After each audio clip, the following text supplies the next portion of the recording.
ម៉ាស៊ីនបញ្ចូលទឹកហូរយឺតបិទក្បាលរ៉ូម៉ាណេទឹកហើយដោះទៅយកទឹកចេញពីម៉ាស៊ីនដកតម្រង់ចេញហើយលាងសម្អាតវារួចដាក់វាចូលវិញនោះទឹកនឹងហូរខ្លាំងដូចដើមទី2បើម៉ាស៊ីនបញ្ចូលទឹកបណ្ដានិងបង្ហូរទឹកចោលបណ្ដាត្រូវពាងម៉ាស៊ីនទៅក្រោយបើកគម្របខាងក្រោមនិងដោះបំពង់បង្ហូរទឹកចេញ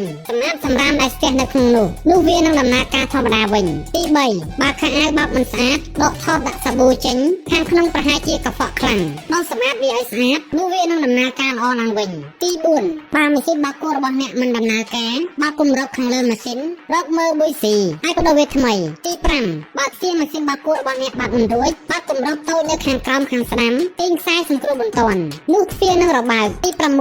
បើម៉ាស៊ីនលាន់សម្លេងខាងព្រៃកំពុងបង្វិលត្រូវអង្រួនធុងខាងក្នុងបើវារលំមានន័យថាវិសរលំរត់វិសឲ្យតឹងវិញទី7បើម៉ាស៊ីនបើកគោរបស់អ្នកមិនស្អាតដោះគម្របកណ្ដាលចេញហើយដោះវាដើម្បីយកគម្របខាងលើចេញដោះលាងសម្អាតវាឬផ្លាស់ប្ដូរថ្មីទី8បើសិនម៉ាស៊ីនបើកគោរបស់អ្នកមានក្លិនស្អុយជាងបង្គន់សូមយកកន្សែងជ្រលក់ទឹកខ្មេះសដាក់ចូលក្នុងម៉ាស៊ីនហើយបើកម៉ាស៊ីនឲ្យដំណើរការបន្ទាប់មកបន្ថែមសូដានិងទឹកខ្មេះចូលហើយបើកដំណើរការម៉ាស៊ីនម្ដងទៀតវានឹងកម្ចាត់ក្អែលនិងក្លិនស្អុយទាំងអស់តែអ្នកយកយ៉ាងណាចំពោះកន្លឹះមានប្រយោជន៍ទាំងនេះកុំភ្លេចខមមិននៅខាងក្រោម